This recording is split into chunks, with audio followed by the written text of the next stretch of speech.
December 4, 1971, Long Beach Arena, California. The biggest martial arts tournament in America had just concluded. But what happened in the press conference room that Saturday evening would send shockwaves through the martial arts world for decades to come. Jim Kelly sat at the head table, his gold medal gleaming under the fluorescent lights. At 24 years old, 6 feet tall, and 185 pounds of pure athletic power, he had just dominated the middleweight division. Every match was a masterclass in speed and precision. The judges were impressed. The crowd was mesmerized. Jim Kelly was the undisputed champion, and he knew it. Around him, the post-tournament press conference was unfolding exactly as expected. 50 journalists filled the conference room, notebooks ready, cameras rolling. This was routine for major tournament winners: answer questions, generate headlines, bask in the glory of victory. Ed Parker, the tournament organizer and Kempo Karate Grandmaster, moderated the session with professional efficiency.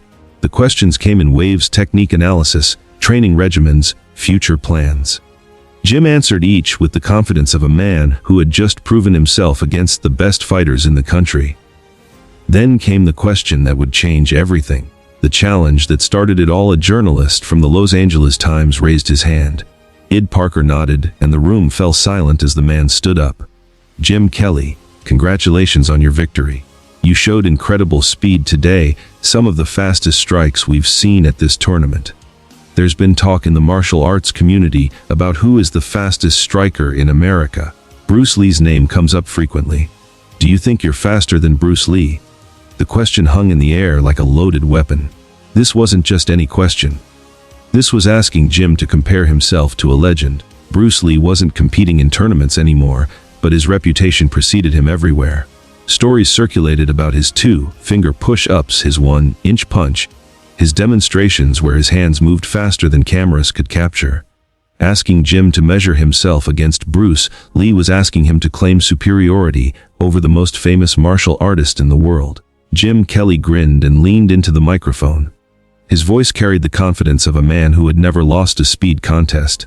I don't think I'm faster, he said, pausing for dramatic effect. I know I'm faster.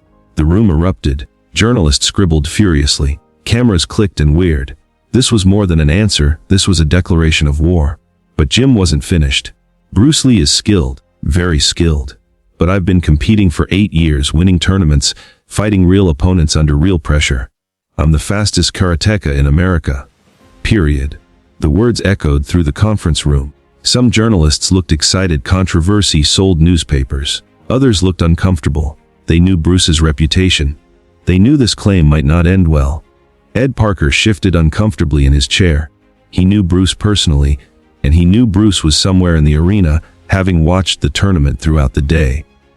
Parker started to interject, to moderate the claim, but he was cut off by movement in the back of the room. A figure stood up, 5'7", 135 pounds, dressed in simple black pants and a black turtleneck.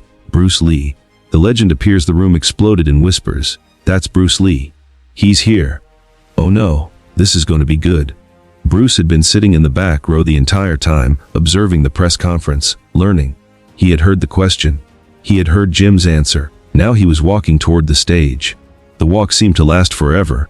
Bruce moved with that characteristic fluid grace, each step placed with unconscious precision. Journalists turned in their seats. Cameras swiveled toward him. The energy in the room shifted from professional to electric. He reached the stage, climbed the 3 steps without hurry, and walked directly to where Jim sat. His expression was neutral, calm, not angry, not confrontational, just present. Jim, Bruce said quietly, his voice carrying through the now silent room despite its softness. You just told 50 journalists that you're faster than me, that you know you're faster. He paused, letting the words sink in.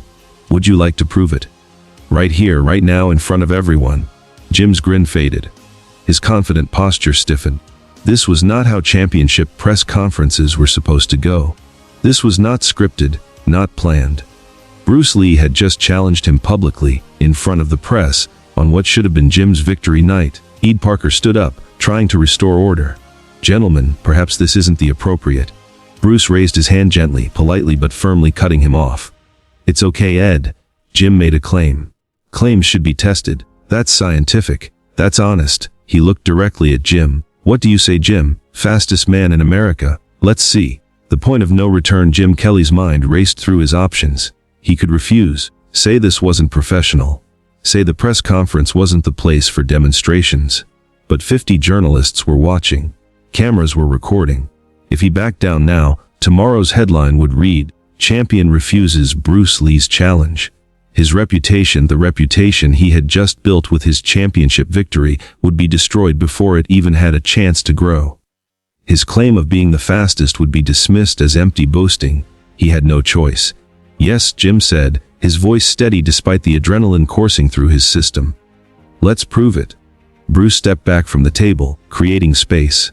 Ed Parker, recognizing the inevitable, moved chairs aside. The journalists stood and moved back, creating a clearing in front of the stage. This was really happening. An impromptu speed demonstration. A test between a tournament champion and a legend. 50 witnesses, multiple cameras rolling. Jim removed his gold medal and set it carefully on the table. The medal caught the light as he placed it down, a symbol of his achievement, now potentially overshadowed by what was about to happen. He stepped into the clearing where Bruce waited, standing relaxed, hands at his sides. "How do we test this?" Jim asked, his voice steady but his heart pounding. Bruce considered for a moment. "Simple. You try to hit me, full speed. Your fastest technique. I'll respond. We'll see who is faster." Jim nodded. "Okay, just strikes. No grappling. Just strikes," Bruce agreed. Pure speed test.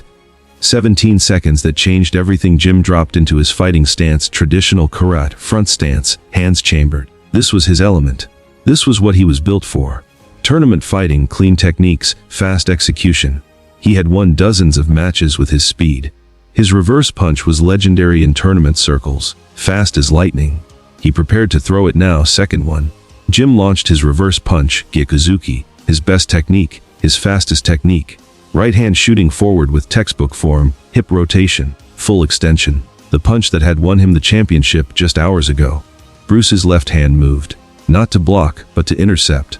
Light contact, just enough to redirect the trajectory. Jim's punch slid harmlessly past Bruce's head. Second four. Jim reset and tried again. Front hand jab this time. Fast, snapping technique. Bruce's right hand was there, intercepting at the wrist. Same result, light touch, redirection, miss. Jim's eyes narrowed. He was fast. He knew he was fast. But Bruce wasn't just blocking after the punch arrived. He was intercepting during the punch, which meant he was seeing the technique before it fully developed. Second 7. Jim switched tactics. Spinning back fist, a circular technique, different angle, different timing. He spun, his fist arcing toward Bruce's head with tournament-winning speed. Bruce's hand was already there, waiting. He intercepted the fist at the peak of the arc, stopping the rotation dead. Jim's technique collapsed. Second 10. Frustrated now, Jim threw a combination jab, cross, hook. 3 punches in rapid sequence. Tournament speed, championship speed. The combination that had overwhelmed every opponent he'd faced. Bruce's hands moved continuously left, right, left, intercepting each punch, redirecting each trajectory. 3 strikes, 3 misses. Jim had thrown his fastest techniques, and not one had even come close to landing. Second 13. Bruce spoke quietly, his voice carrying despite the intensity of the moment. "You're very fast, Jim. Championship level fast. But you're fighting with techniques, with patterns. I'm responding to intention. I see your decision before your hand moves. I see your structure commit before your strike launches. That's not superior speed, that's earlier timing." Second 15. Bruce's right hand moved, not a punch, but a touch. His fingers tapped Jim's chest, light contact, barely felt. But the message was crystal clear. If this had been a real strike, it would have landed.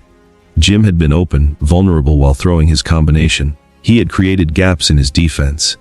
Bruce could have struck at any moment but chose instead to simply demonstrate the opening. Second 17. Bruce stepped back and lowered his hands. The demonstration was over. The aftermath, the conference room fell into the kind of silence that follows the impossible. 50 journalists sat frozen, trying to process what they had just witnessed. Jim Kelly stood in his fighting stance, breathing harder than he should have been, not from physical exertion, but from mental shock. He had just thrown his 5 fastest, most polished techniques at Bruce Lee. Techniques that had won him tournament after tournament. Techniques that had earned him the championship medal sitting on the table behind him. Not one had landed. Not one had even come close, and Bruce had barely moved, just minimal hand movements, interceptions, redirections. Then a single touch to prove the point. Jim straightened slowly, coming out of his stance. He looked at Bruce with an expression that had completely transformed. The confidence was gone, replaced by something else entirely: respect, curiosity, and the humbling realization that everything he thought he knew about speed had just been redefined. He extended his hand to Bruce. "I was wrong. You're faster, or at least, earlier. I don't fully understand what you just did, but I felt it. I couldn't hit you." Bruce shook his hand firmly. "You could hit many people, Jim. You're very skilled. But don't confuse tournament success with complete mastery. There's always more to learn. Always someone who sees things differently." Jim nodded, his voice quiet now. "Would you teach me what you just did? That timing, that awareness?" Bruce considered the request carefully. "I can show you principles, but you'd have to question what you think you know. Be willing to unlearn before you relearn. Can you do that?" Jim didn't hesitate. "Yes. After what just happened, I have to. I need to understand how you did that." Bruce pulled a business card from his pocket and handed it to Jim. "My school in Chinatown. Tuesday evenings. Come if you're serious." Jim took the card and stared at it as if it held the secrets of the universe. "I'll be there." Bruce nodded, then turned to address the journalists. "Thank you for your time. Congratulations again to all of today's champions." He walked off the stage and out of the conference room with the same calm presence he had entered with, leaving behind 50 witnesses to an event that would be discussed in martial arts circles for decades. The transformation. Jim Kelly stood alone in the clearing, 50 journalists staring at him. He looked at the business card in his hand, then at his gold medal on the table. The medal suddenly felt different, less important, less definitive. He had won a tournament, proven himself against the best traditional fighters in the country. But he had just lost a test he didn't even know existed, a test that revealed how much he still had to learn. Id Parker approached and put a hand on Jim's shoulder. "Don't feel bad, Jim. Bruce does that to everyone, even champions, especially champions. He's not trying to humiliate, he's trying to teach." Jim shook his head slowly. "I don't feel humiliated, Ed. I feel awakened. I thought I knew what speed was. I thought I was the fastest. Turns out I was measuring the wrong thing entirely." 2 days later, on Tuesday evening, Jim Kelly walked into the Junfan Gung Fu Institute in Chinatown. Bruce saw him enter and smiled. "You came." Jim nodded. "I said I would." For the next 18 months, Jim trained with Bruce twice a week, learning principles that didn't exist in tournament karate. Learning to see intention before movement, to intercept rather than block, to time rather than simply react.